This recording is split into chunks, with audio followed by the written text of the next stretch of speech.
Hollywood, brilliant tinsel city of lights and fantasy. Hollywood, glorified, glittering, fascinating, fabulous, mythical kingdom. Hollywood, the glamour capital of the world. Hollywood reaches far, carrying its cargo of dreams to almost every city and village in America. To these people, to you and to me, the motion pictures bring magic. Yet the motion pictures today are learning to put more than romance upon the screen. A new era in motion pictures has been born. The movies have been given a college education. Now the camera is seeing things for science, with beauty, drama, and action played from a scenario written as only nature could write it. How do growing things grow? Perhaps this same question has bothered you when your nice, clean lawn has overnight become a playground for dandelions. A special type of motion picture called time-lapse photography shows you, perhaps a little late, what happened to your front yard. To photograph the growth of a dandelion, this time-lapse camera, unlike ordinary movie cameras, takes separate pictures at long intervals. Speeded up on the screen, the gradual changes take place in a few seconds as we watch the life of the golden but pesky dandelion. The long time lapse between pictures emphasizes the gradual changes so that we may more easily see the difference between stages in the growth. Here, in time-lapse photography, are two roses. The smaller plant is growing in normal soil. The larger has been given special nourishment. This comparison, made possible by technical photography, has been invaluable to the science of growing things. Just as it can photograph things too slow to watch, the scientific motion picture camera can also help us see things that happen too fast for our eyes to follow. Like our eyes, the ordinary camera misses a lot when the action is fast. However, a type of photography called slow motion gives our eyes time to see all the details of action that ordinarily pass unnoticed. A slow motion camera is simply a camera that has been geared up to take a lot of pictures in a hurry. The slow down effect is produced when these pictures are projected on the screen at normal speed. Here is a super slow motion study of the flight of an arrow. See how the lazy push of the bowstring sends the arrow floating sedately to the target? This picture, taken with an ultra-high-speed camera, shows how Kitty uses her tail as a lever to help her turn over in midair. And that's why cats always land on their feet and come up smiling. Or do they? Watch it again. This ability of the scientific slow-motion camera to reveal details of lightning-quick motion is of tremendous importance in modern industrial research.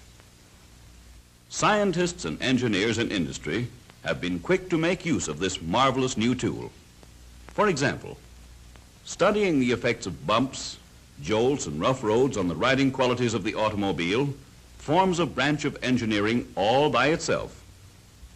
In this test run on a rough road, the wheels, tires, and springs move up and down too rapidly for the ordinary movie camera to see what is happening. So the high-speed camera makes a real contribution by showing exactly what takes place as the wheels strike each bump. First, we see how the tire yields to soften the blow. However, the main force of the jolt is absorbed by the individual spring suspension of the knee action units. The scientific camera also shows the action of the stabilizing arm in preventing side sway on curves. Now we're going to see something that doesn't happen every day on the road. These bumps are spaced to give a real beating to the wheels, and the purpose of the test is to see what happens to the front and rear ends of the car. Here is the way you would see the test. And now, here is the slow motion study made by the camera of science.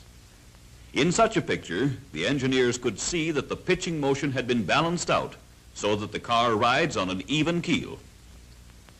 The reason for this shows up if we magnify the movement of the front wheels and then compare their action side by side with a magnified picture of the rear wheels on the same bumps as the car drives at high speed over the test road.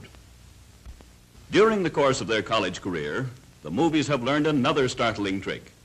The scientific camera can magnify heat waves so that even the slightest degree of heat becomes visible. This technique is known to scientists as Schlieren photography. A tiny mirror, the size of a pinhead, is mounted just in front of the camera lens. Some distance ahead, a large concave mirror is accurately mounted. A brilliant light is focused so that its rays fall directly into the pinhead mirror. The rays are reflected into the big concave mirror. Then they are bounced back toward the camera lens. As these light rays travel back and forth, they are bent and distorted by any waves in the air. The bending produces a wavy image on the motion picture film. In this magic Schlieren photography, heat takes on a flame-like appearance. Notice the actual flame at the center, surrounded by heat waves.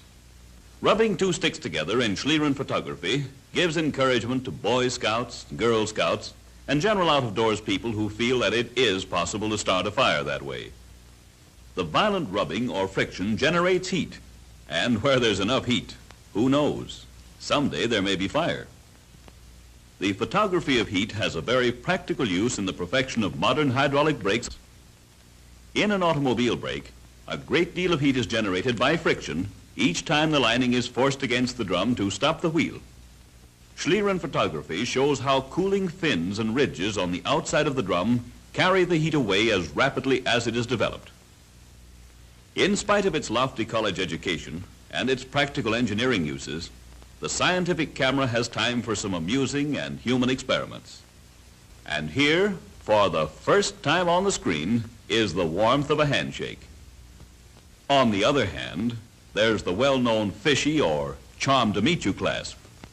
Now let's try a little Schlieren photography to see if there really is any warmth in a warm greeting. Well, for once, Cupid seems to agree with science.